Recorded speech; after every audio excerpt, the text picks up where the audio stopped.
We are live. Hi, everyone.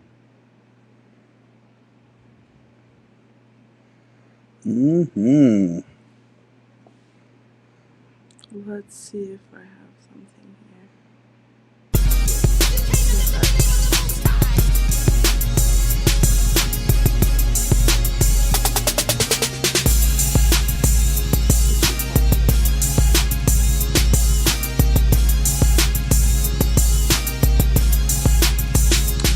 Okay.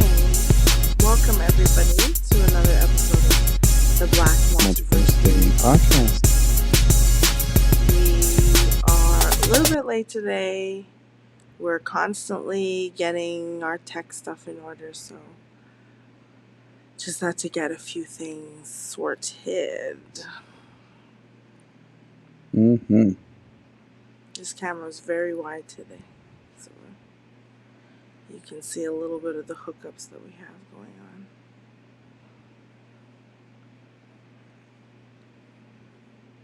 So how was your week? Week was pretty good. We did a lot of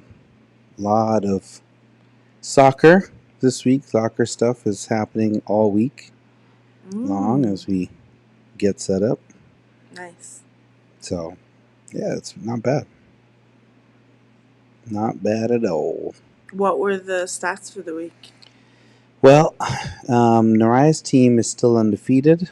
Okay. They're doing really good.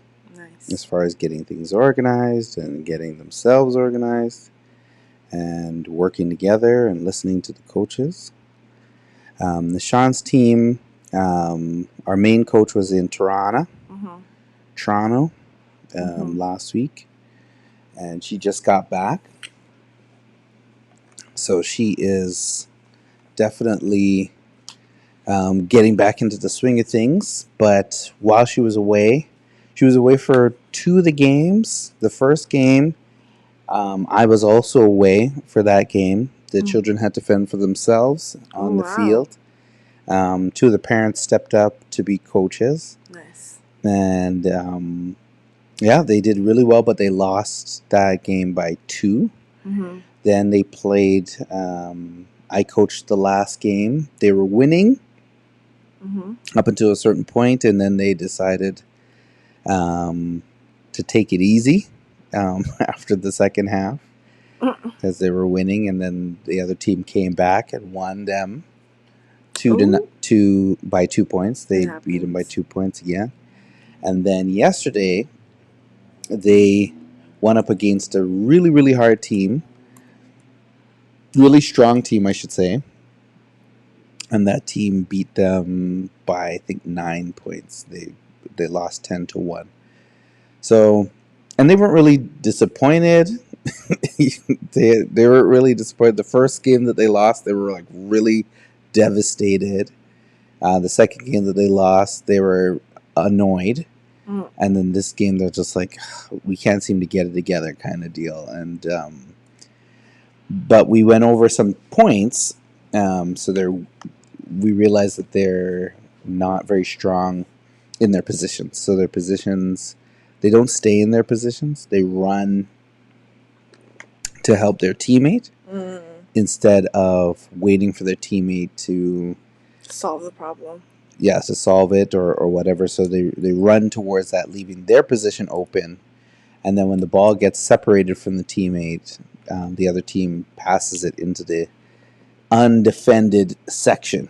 So they get, that happened to them quite a bit. I think about at least 8 of those goals were because people were out of position. So it's just something that has to be practiced. But they haven't had any practices because of the BC fire smoke. Oh. So there's been no practices for a long time. Almost a month of no practice, just game after game after game. So they show up and they just play, and they have to remember what they did throughout the week.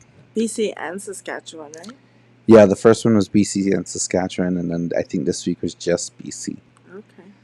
So yeah, that's what happened. Okay. How about yourself?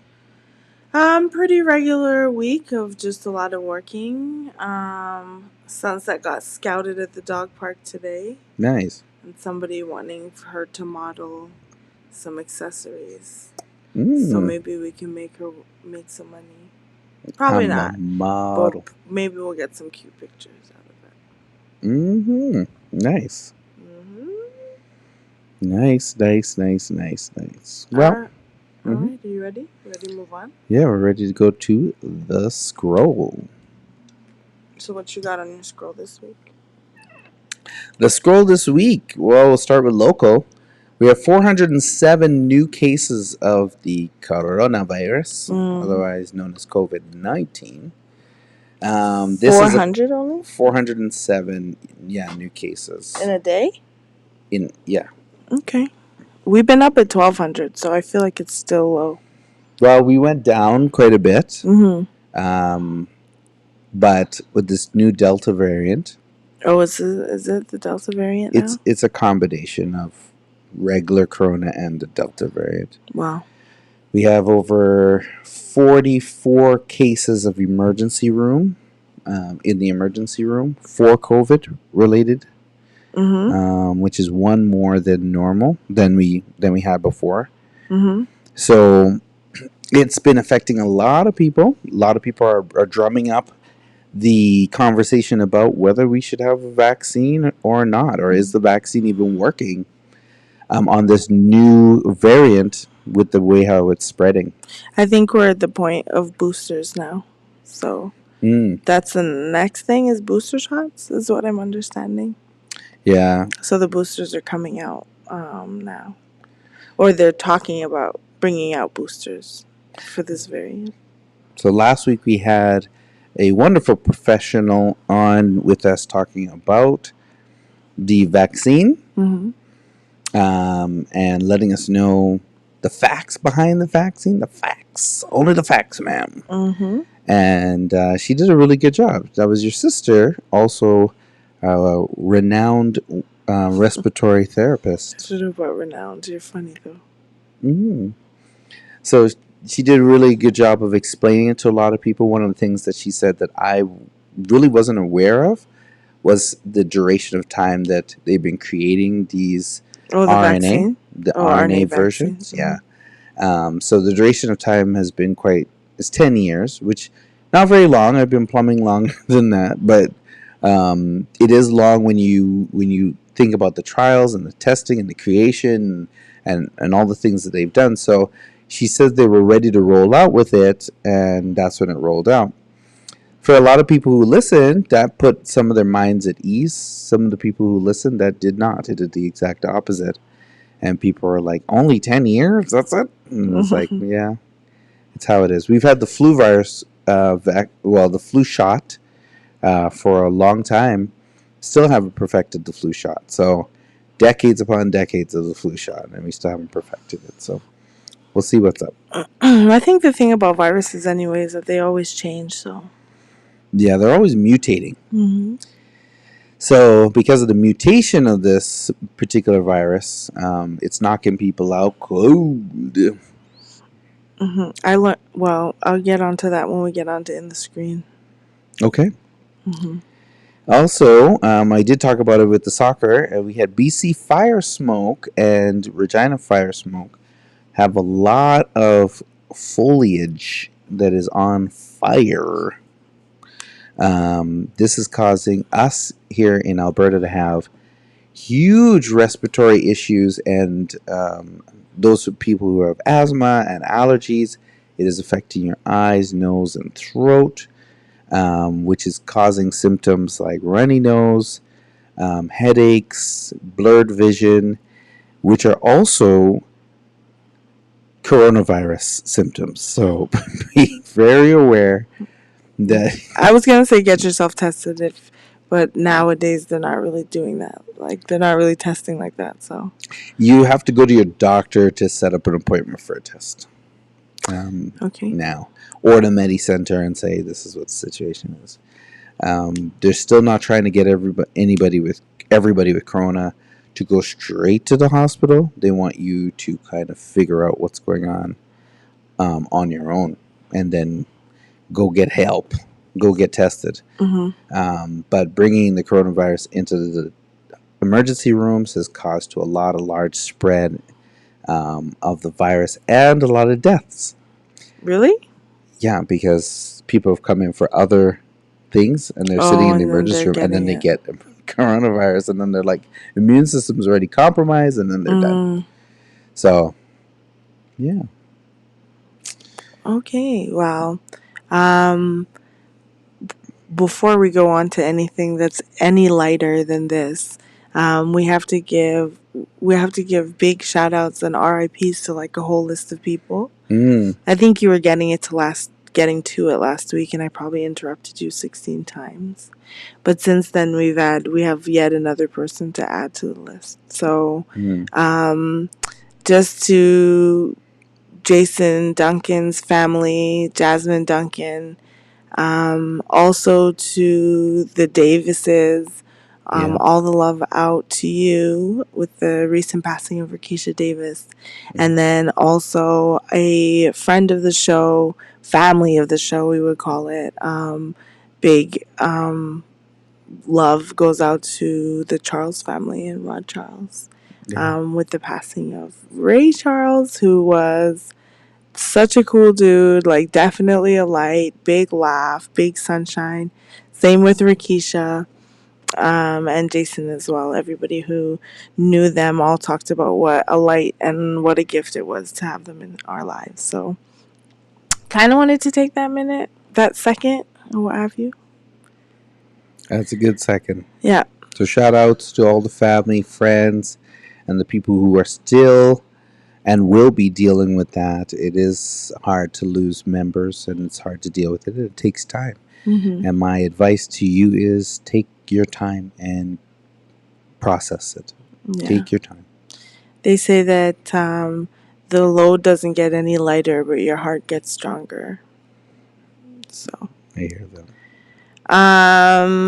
Okay, now on to these white celebrities not bathing and admitting it in public, which is super weird. Yeah, a bunch of white celebrities aren't taking a bath. So Ashton Kutcher and his wife Mila Kunis was like, they don't bathe their kids until they visually see dirt on them. And then Jake Gyllenhaal was like, well, the skin is pretty much a self-cleaning organ that he doesn't clean. And the same Jake Gyllenhaal was talking about Hayden Christensen definitely smelling and the smell staying on them. A lot of people have talked about, yeah, but I'm like, but you don't, like, how, I guess. Was he joking? No, it was like a different interview. Okay. So, the receipts, like, Jake Gyllenhaal, he said that he didn't bathe, and then immediately they were like, what? So why were you talking about Hayden Christensen here? And pulled up the interview that he had. So, definitely somebody asked if The Rock was on the list. The Rock was like, nope, I shower 3 times a day. Thank you. My daddy's black. And his mom's Samoan, so he's fine on the shower tip. Nice. Somebody was like 3 times a day is excessive. He's like, nope, I work out 3 times a day. I shower 3 times a day. It is. So he came out and made himself known. And this is like a segue to the next part. But Britney Spears' father, we've actually talked about this a ton of times on the show. Britney Spears' father has finally given up her conservatorship. Agreed to give up her conservatorship. So yep, Britney will be now free. Dionne Warwick, the gem of Twitter, is very happy about that. And she said, but she just found out that some people don't bathe, so don't get too close to her. She's like, which is interesting. She commented about it. She's paying attention. And somebody on TikTok was talking about how white folks have bath day, which is like a day of the week or 2 days of the week, and those are the days that they bath. I think it wasn't Twitter, it was TikTok. This actually stems from Norwegian. Is an old Norwegian culture that they say is Vikings, but we all know Vikings are not. We're not black. Not necessarily. I mean, we're not white. Not necessarily white. Yeah. So what they would do is in the Norwegian culture they had Saturday bath day, and all the warriors and all the people in the town and the village, and they would go bath. Women would go on one side, men would go on another side, and they'd bath together and have a bath. The British found out about this back then and started to attack them on bath day because that's when they were not armed. Oh, okay. And that's led to the part of the demise of the culture. Way in the bath day. Mm-hmm. The British had to be taught how to bathe by the Moors, and they were very resentful of that, actually. The Spanish are still resentful of that. And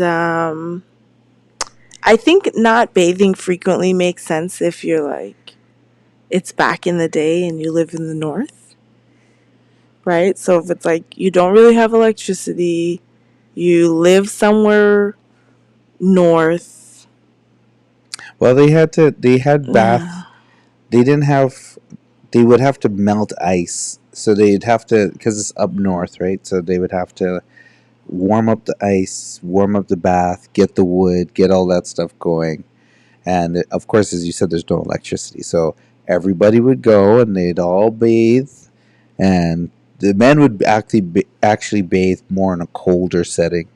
But the women would have like hot springs, like a hot bath. That's here or in Iceland? Because I think in Iceland they have a lot of hot springs. Yes, this is in Norway. Oh, I thought they had mad hot springs there too. For some reason, I just assumed Finland, Norway, Sweden, everybody was bathing in the hot springs once a week or whatever.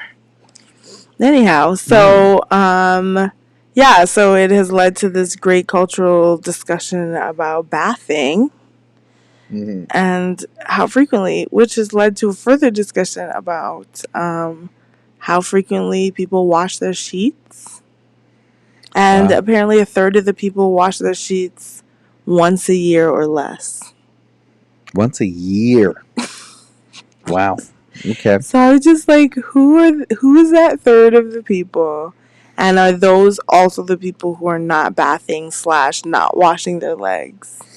I don't know. Well, a lot of people don't bath, wash the back of themselves, the lower half, past their extremities, and so there's a lot of people who say that the water runs past like your bottom of your leg. So when you soap your head and you soap everything, all that soap goes down. Yeah. But it doesn't scrub stuff.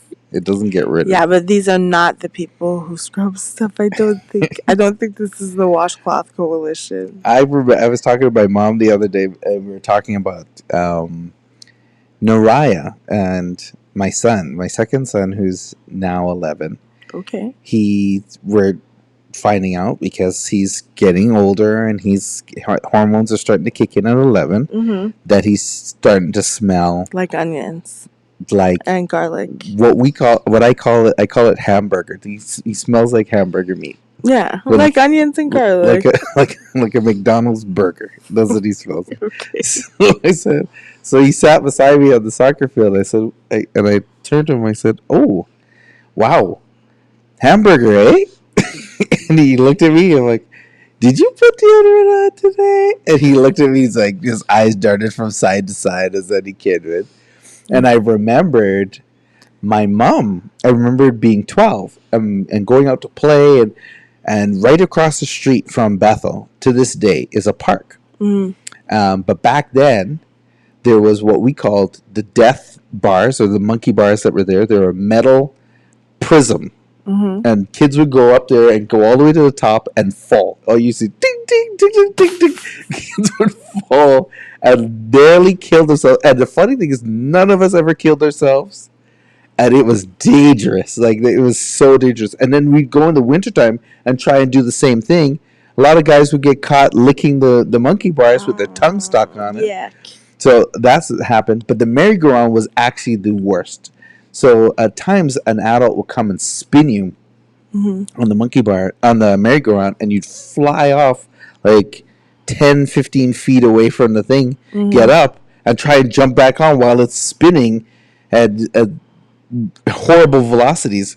So what ended up happening was we were out there playing, and I came into church. Mom was having practice or prayer meeting or something, Mm-hmm. and I went down there, and she smelt me in front of everybody and said, "Oh my God, you smell fresh." She goes, "Not you smell so fresh. You need deodorant now." And it was her realizing that I was getting older, but it was me getting embarrassed in front of a bunch of people.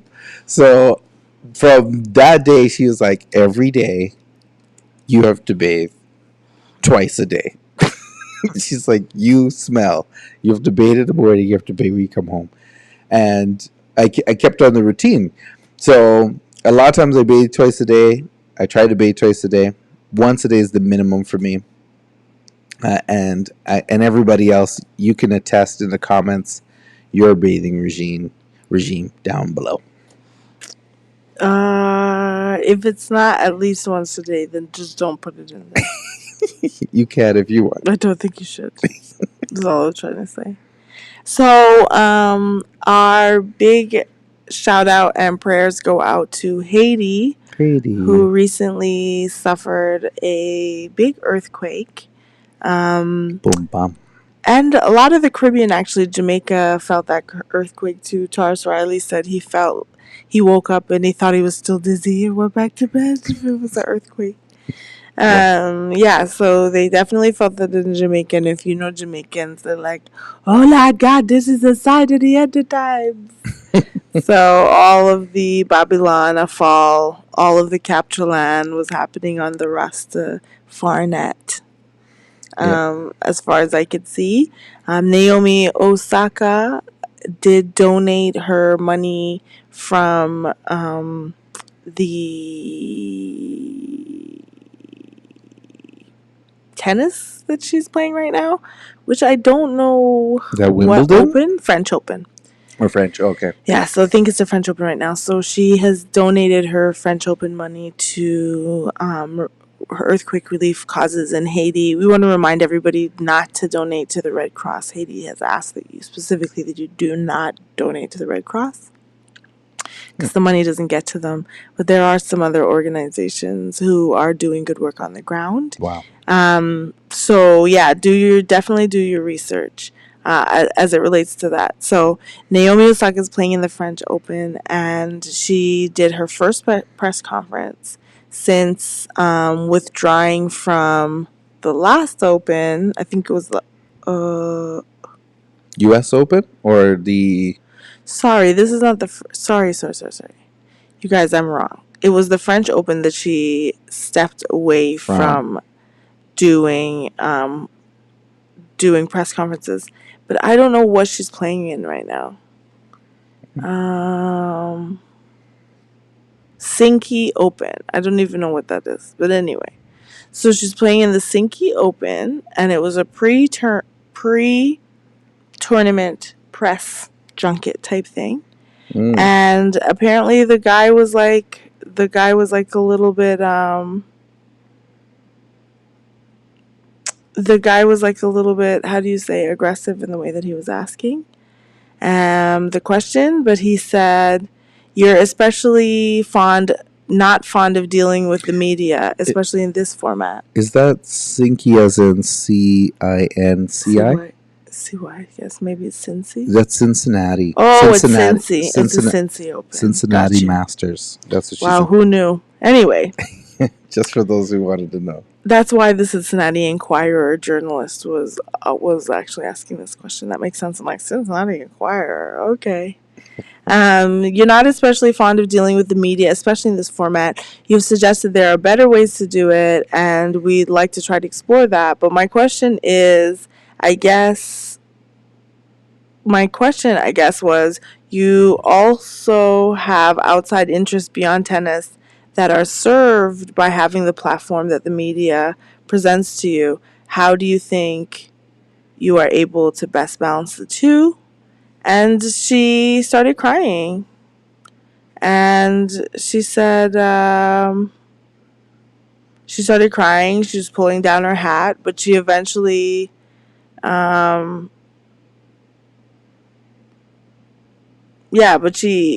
before this had actually said that the way that we do press junkets is outdated, and there's ways that we could do it that would actually make it more interesting. So I think that was a Time magazine thing that she did. That was "It's Okay to Not Be Okay." It was like an editorial that she did.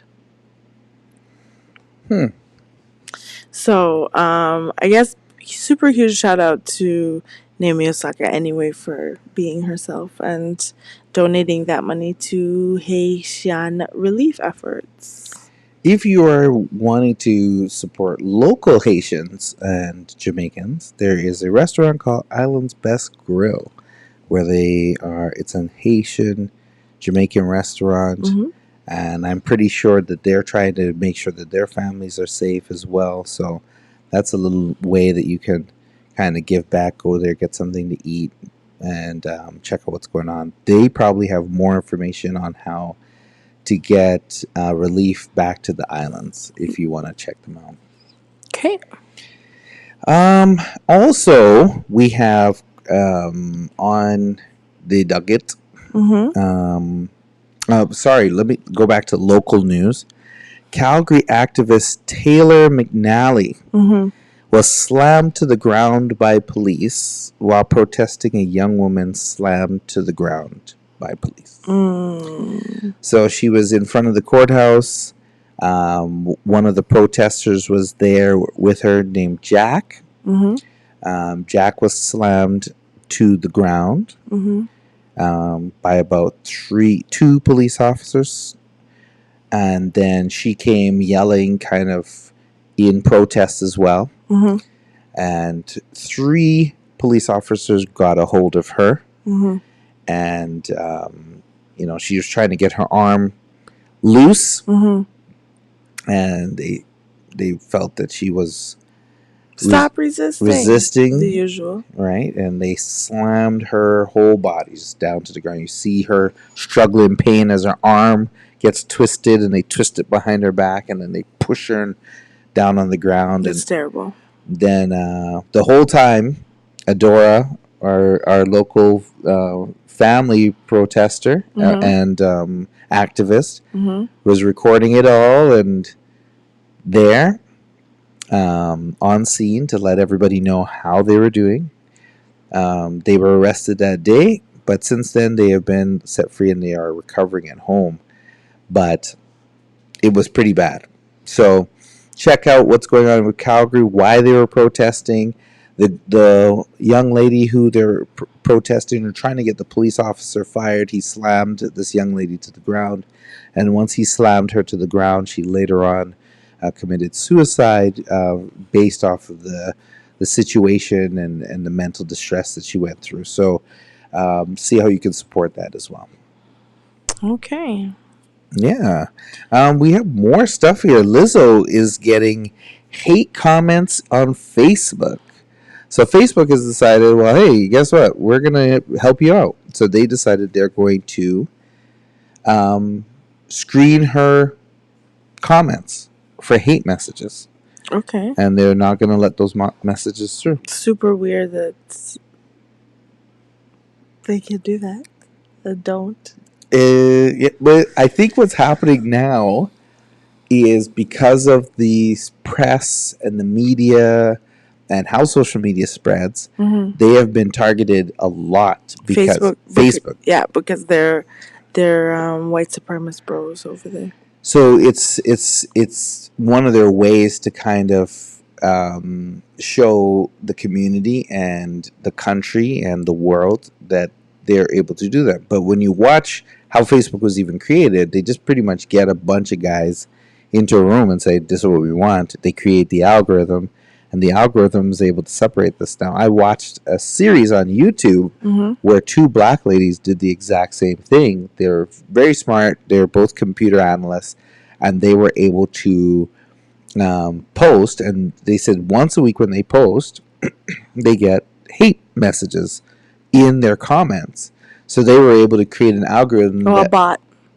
Yeah, they were able to create a bot that would find what it is and then replace it or give an automatic message or delete it. So they were able to do that. These two black women are geniuses. They're amazing. So if they can do it, they definitely can show these people how to do it too, because they're super, super duper smart. So that happened. Is there anything else for the scroll?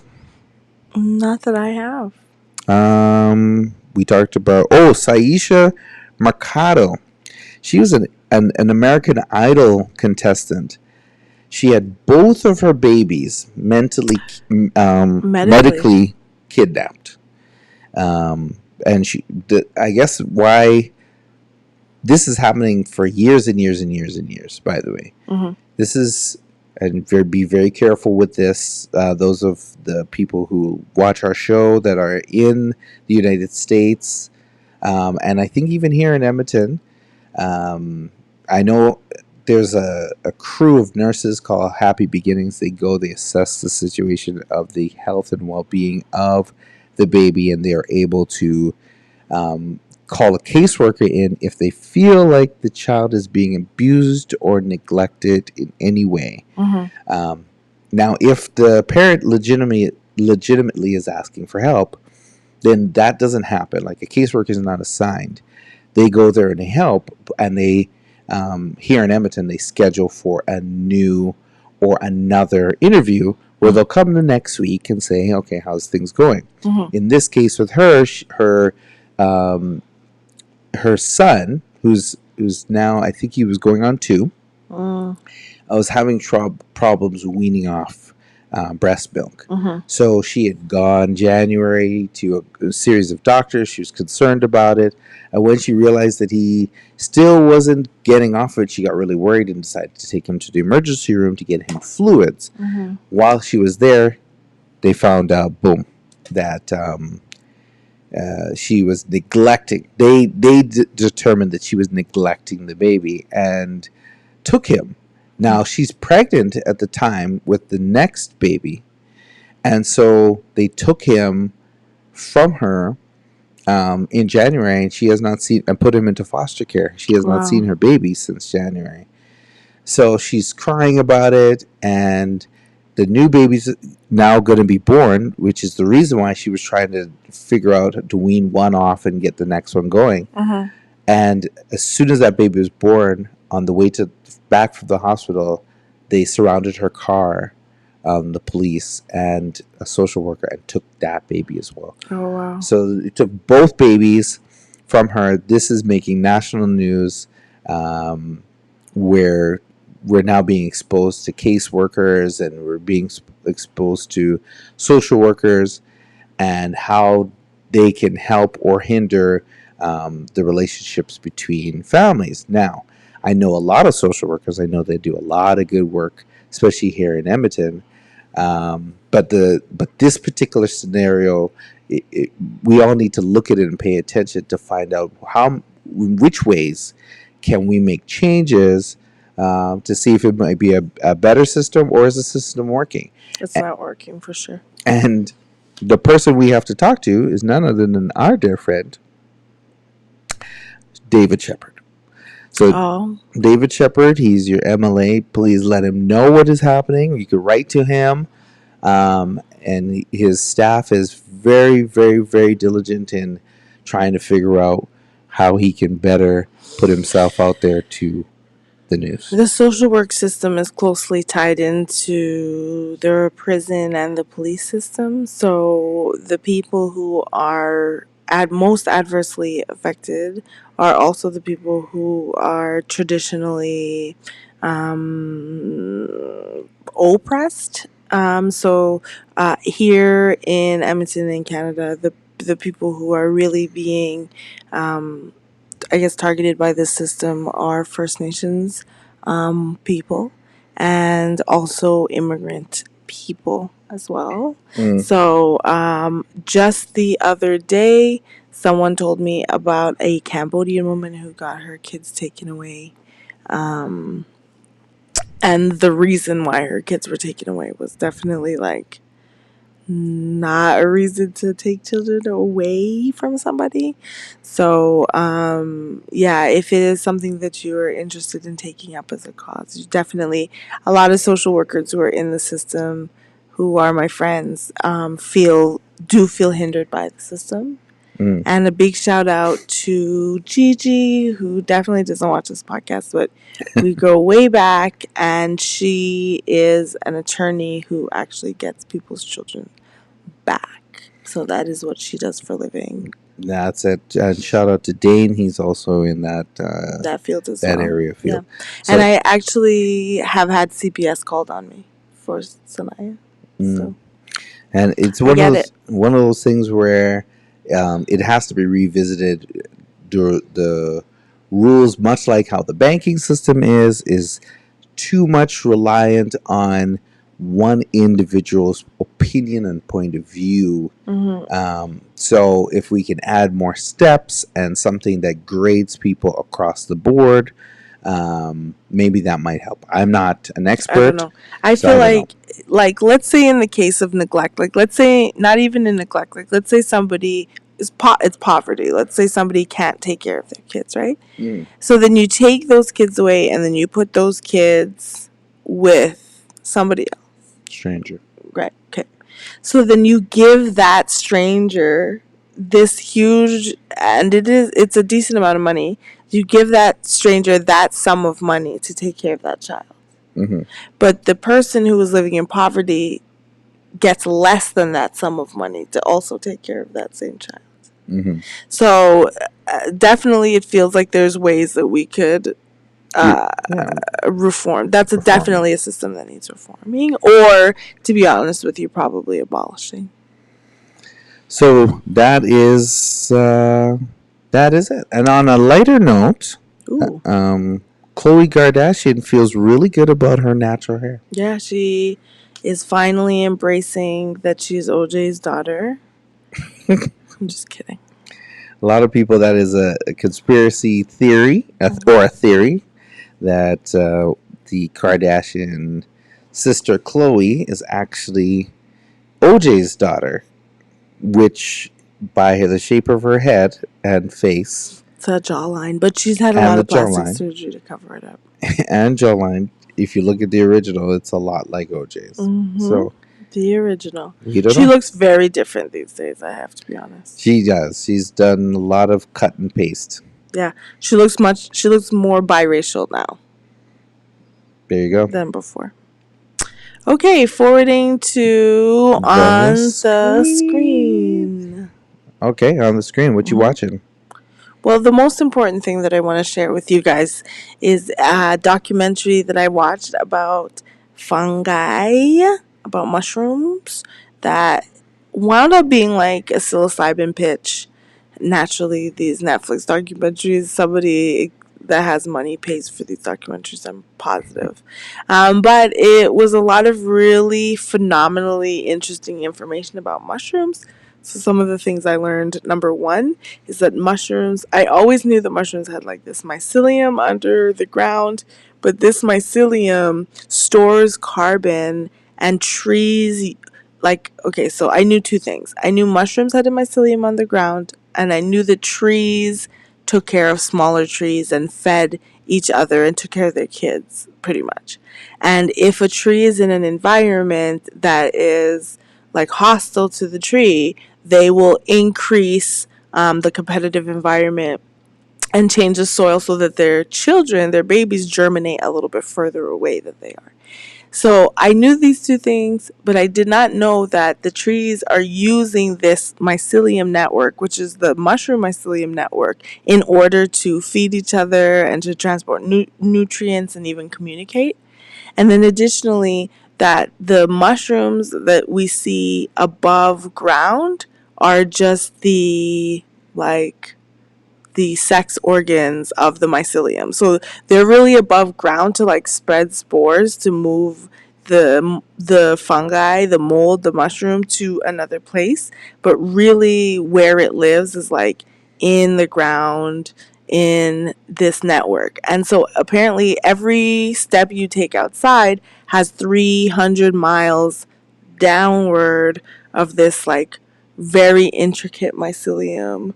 What I also knew is that mushrooms create mycelium, or mushrooms use the mycelium to solve problems. So if they come upon, like, let's call it an oil spill. So anything that's organic, that's hydrocarbon based, mushrooms can break it down, which includes a lot of like the oils and the plastics that we use nowadays.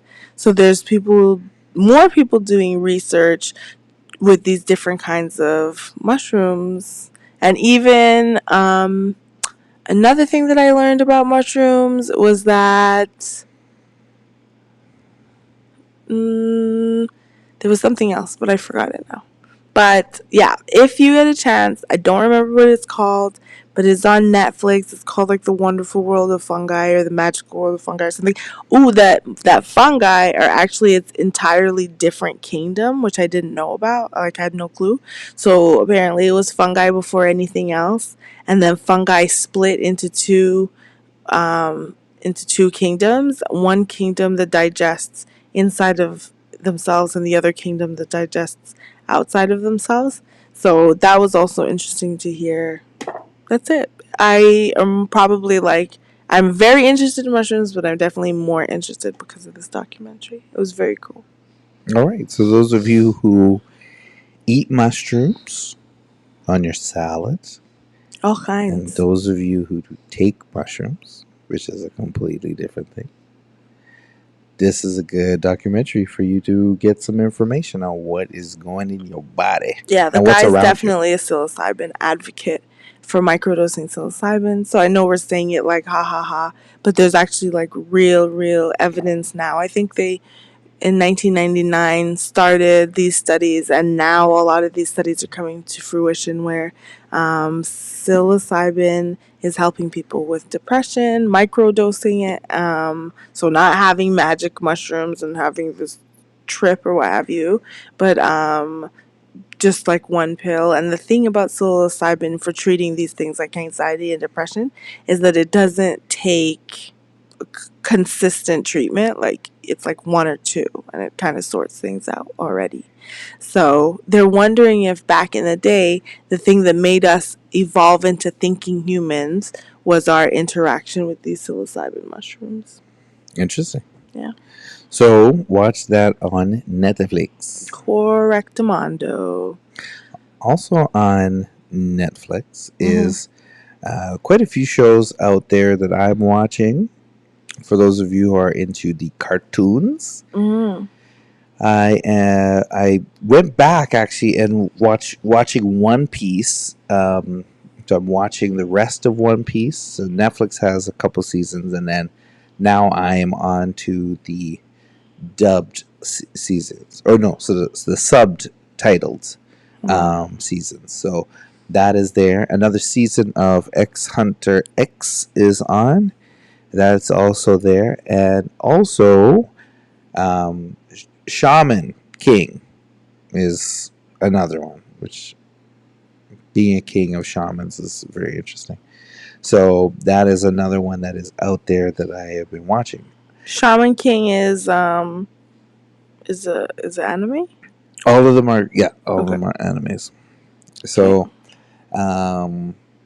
they're all kind of very similar people and very similar voices. Very similar voice actors do all the different ones. So it's really kind of, if you're into it, you're into it. So those of you who are on the Black Multiverse that are into anime, those are pretty good ones that are out there. Also on Netflix. Is that on Netflix? No, it's on Crave, I think. Is Hit and Run. No, it's on Netflix. There's a movie called Hit and Run, which is a good movie-ish. It is It's a TV show. It's a series. It's a series. So the movie was Beckett. That's the movie. We'll get there. So Hit and Run was pretty good. It was all right. It's one of those shows that I felt personally got worse and worse and worse as we went on. Oh. I felt like the protagonist didn't become a better person. Like, he didn't become a better fighter. He didn't become a better, smarter person. It was very realistic. He did everything I would have done in his situation. Okay. So barely run, be out of breath, barely be able to make it, make terrible decisions. Which was hilarious. Yeah, I would have done all that stuff. He made very weird and awkward decisions. Beckett is with Denzel Washington. Oh, I was talking about Beckett just now. Yes, you were. Which is funny. Bad. Hit and Run was completely different. Middle Eastern guy. Israeli. Is the protagonist, and the Americans are the antagonist. The antagonist, sort of, and the Israeli government, which is rare. It's essentially Jason Bourne, you guys. Kind of not. No, not really. It is a show. It is. It's essentially Jason Bourne. Not really. So if you like that kind of style, essentially Jason Bourne. If you like that kind of style, you could go ahead and watch it and running judge for yourself. Running from the government. That is Jason Bourne. Running from the government, them Jason cutting Bourne, off your access. Jason Bourne. You're badass because you have this past life. That Jason you don't Bourne remember. Happens to not remember it. It's not just that he happens to not remember it. They wiped his memory because they burned him. You bring the crowd into it because there's no memory. So the crowd doesn't know who he is. He doesn't know who he is. So as he's finding out, you're finding out. Okay. This guy, he knows exactly who he is. We are catching up to who he is the whole show. Well, yeah, but it turns out he's like badass, obviously. He has this badass past life that he's... No, he's a terrible fighter too, which is funny. This is why I feel like he got worse and worse as the movie went on. He just got worse at fighting. Wait, are we talking about Beckett now? We're talking about Hit and Run. Okay. Now Beckett is with Denzel Washington's son. We're gonna stop calling him that. John David Washington. Is that his name? Denzel Washington's son, John David Washington. Is that even his name? I just said those words. You just said random words of the guy's name? Yeah. Yikes. So, anyways, Denzel Washington's son, he's played in stuff like The Black Klansman and in Tenet, and he's been doing his thing. So, in the... in it... Let's see, where's our cast? John David Washington, yeah, that's him. I'm really good at it. Good. And there's another one named Malcolm Washington, apparently. Shout out to Sterling Scott, who John David Washington reminds me of Sterling Scott. Okay. The whole time I was watching Beckett, I was like, we could have filmed this right here in Edmonton. So John David Washington, I feel, doesn't really look like his dad, but he definitely sounds just like his dad. He looks like Sterling Scott. So if you were to close your eyes and watch them and have the movie playing, you'll notice that he sounds just like his dad. But the funny thing about this movie is he runs terribly throughout the movie. He literally runs like he's gasping for air, like he's... The whole time. The whole time he is not getting to be a better person. He does make poor decisions, as Nilo was saying, throughout the he would have made all the he made all the decisions I would have made. He ran exactly how I would have run. He got everything done to him that one, like, in a movie you'll find, they torture this guy and they shoot this guy and Shauna said yes, he does look like Sterling. And this happens and that happens but this all happened to just one guy. He literally got burnt. He literally got into a couple of car accidents. He literally got shot in his arm. He broke his arm. He got stabbed in that same arm. He got stung by bees. I was like, how many more things? It was exhausting. Can one black man get done to him? And still... And he didn't do this like a G, like in the days. He did this like at every chance he got. He was fumbling. He was crying half the movie. I was like, I appreciated it. Nilo thought he was a real character. I thought it was not toxic masculinity at all. It was terrible for me because I was like, why? He played it like a computer analyst, and he was a computer analyst in the show. Yeah. He's a computer analyst. This is a movie, by the way. He's a computer analyst in it, so it's finite. I have to tell you, it's a movie, so there's no continuation. It's just him. And he never once uses his computer skills to help him in any way to get out of the situation. He's literally running through the mountains, running through Greece. He doesn't know the language. Staggering he's through. Really At no point does he American, so he's download demanding Google that people know Translate. English. At no point does he download Google Translate. Translate. There's mad Google things where you could talk into the phone. He uses Google on the show. Just to Google, though, not to do any of the other suites. He Googled a place where he was going to go. He used Google Maps, which is pretty much basic Google usage. He should have used Google to find out why he was there in the first place, or who these people were that were attacking him. To be honest with you, Google Translate would have worked really well, like significantly well in a lot of parts. He literally got everybody who was around him hurt or killed. And to be honest with you, the fact that it starts with a tragedy that is his fault. Yeah. It takes him a long time because it takes him about half of the movie to actually say that it's his fault. When he finally says it's all, he's like, "It was all my fault." Yeah, buddy, we've known that the whole time because he's literally like, we got in a car accident. The car ran off the road. Like it's very clear that he's skirting responsibility on it. He is also not a good person. Why is he not a good person? I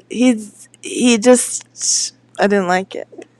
Because he was skirting responsibility? Mm-hmm. No, he's a regular person. He got in a car accident where he fell asleep on the road. It's not like he drank a bunch and fell asleep on the road. He was tired. But he could have pulled over. He could have pulled over, but his girlfriend was like, he was trying to get to the place. He didn't want to be out on the street late at night in Greece where he doesn't know anybody. And then he ended up in the wrong neighborhood anyways. And he was only a few minutes away. He was 4 miles away from where he needed to be when he ran off the road. Yeah. So I don't think he was a bad person. I think he made a lot of bad decisions, though. But in the end, it's hard to root for him. This is not one of those movies where you're going to find out it's not his fault. It's his fault the whole time. The whole time. So just remember that. All right. And last but not least, the last movie is Paper Tigers. You're going to talk about this. Paper Tigers is a Karate Kid styled movie where you have these 3 tigers who were part of this one sensei. He only took in 3 students that they knew of, and they all strayed away from what they were taught.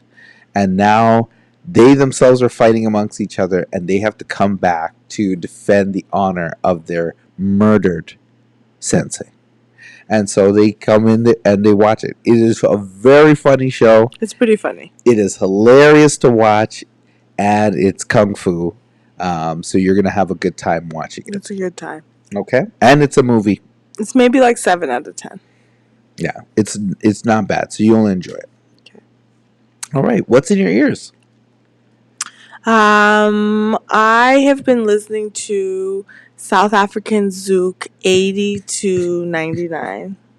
So, Uzila, who, congratulations on him for taking the reins on his solo career. I'm so excited to see him performing as a solo artist a lot more now. He is always talking about the Zouk beat. So I've been trying as a burgeoning percussionist to just listen to different beats for a long time over and over again from different places. I've been listening to that list. I've also, you guys, literally, please, female hip-hop, that's literally all female hip-hop through ages. Not all female hip-hop, but anybody you can think of is on there, the big hitters especially. Roxanne Shantae's on there. Queen Latifah's on there. My neck, my back. I can't remember her name, but she's on there. Trina's on there. Yeah, Trina's on there. Ra Digga's on there. Lady of Rage is on there. Olivia, First Lady of 50 Cent's people, was on there. Pretty much all the First Ladies, hip-hop artists. So check out the Door Knockers playlist on Spotify. I've been really rocking with that one. It's a good one. Lil' Kim, Nicki Minaj, obviously. Yeah, I'd like to see that, but I'd like to see it updated with all of, like, the now female rappers on there too. I've been looking for a recent playlist of like what's happening now in female hip hop. Lauryn Hill's on there, the usual suspects. What about you? What you listen to? Well, there are two things that I am listening to. I am listening to, first off, I'm on Spotify again, listening to a lot of old school hip hop. So I saw Carl Thomas came up on one of the feeds. Okay.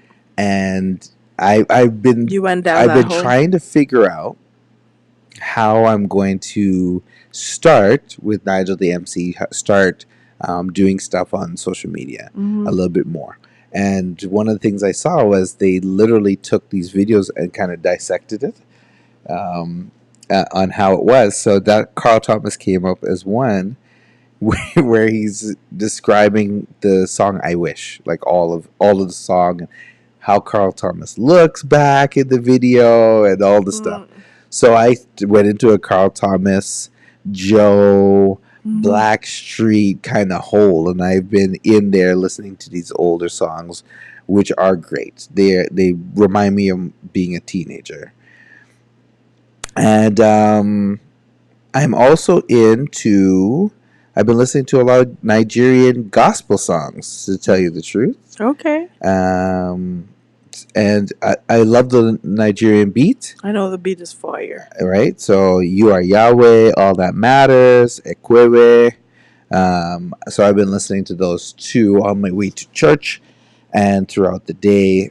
Helps me calm the mind.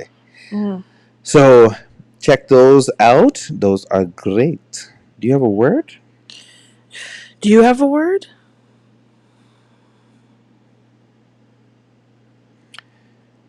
Yeah. Okay. Go ahead. Before we have a word, make sure to check out Darren Jordan at the Black Everyday Exhibit. Black Everyday Exhibit. They have an all-black event coming up September 10th. Don't wait till September 10th to see it. They have the all-black event with NBCC. I'm planning to have a cleanse on the 11th. They have the same event every year with Darren Jordan. This year it's going to be all-black event, so you're going to wear all black, and it's all black chic. So it's going to be nice. You got to dress up. Fancy. I'm going on to Fashion Nova immediately. So it's going to be great. Also, Foam Fest. Foam Fest is coming up, which is, I believe it's August 28th, the last Saturday of August, which is also the last Saturday market. Last Saturday market, August 28th. Don't forget. That's all. And that's all, folks. That's all, folks. This week has been interesting. This week, for the word of the day, has been interesting because sometimes when you are dealing with certain situations and with all the past deaths that have been happening that are close to home and around home, we're realizing that it doesn't get better. Most of the people that you live with, grow up with, at some point, death and taxes will come for all of us. So we have to be in a mindset to understand our own mortality. And I know it's kind of grim to go through that, but to understand that because things are finite, that's what makes us better humans. A lot of the cartoons I watch, it does have to do with that. That's the main theme. Because we are humans, yes, we've done a lot of stuff to destroy the environment. We've done a lot of things not unknowing and knowing to hurt ourselves and the others around us. But our lives are finite. They go from one space to another space. And while you're in that space, you have to do the most to spread positivity into the world. So a lot of people are worried, when I die, will there be people at my funeral? Will there be people there? Will there be people surrounding? And I look at the people who have died recently, like Ray and Jason and Rakisha. And a lot of people are like, they were lights in the world. They remember them for their smiles, their humor, their conversations, even from small interactions. So when you are with somebody, when you are around, when you're at the bank, when you are someplace, when you are all around on the street driving, you have to take a mental check. How am I doing today? Am I spreading positivity today? Or am I a little bit sad? Do I need to think about something happy for about 30 to 40 seconds and then keep going on a more positive light? Your energy that you put out, um, and when I say energy, energy is energy. So even the Bible talks about energy. It says what you reap, what you sow. So if you're putting in negativity, you're going to get back negativity. If you're putting in positive stuff, then you're going to get back positive. So put into the atmosphere to those around you. If somebody hasn't called you in a while, call them. If somebody hasn't seen you for a while, go check them. Also call them. If you think of somebody and they enter in your mind, it doesn't have to be an ex or somebody negative, but somebody that you like, grandma, mom, friend, high school friend, give them a shout. See how things are going. Because a lot of times they're waiting for you. And that's what's up. Okay. All right, everybody. Thank you for joining us on this another week of the Black Multiverse Theory podcast. We will see you again next week. Good night, everybody. Good night, y'all. Ooh, ooh, ooh, ooh, ooh.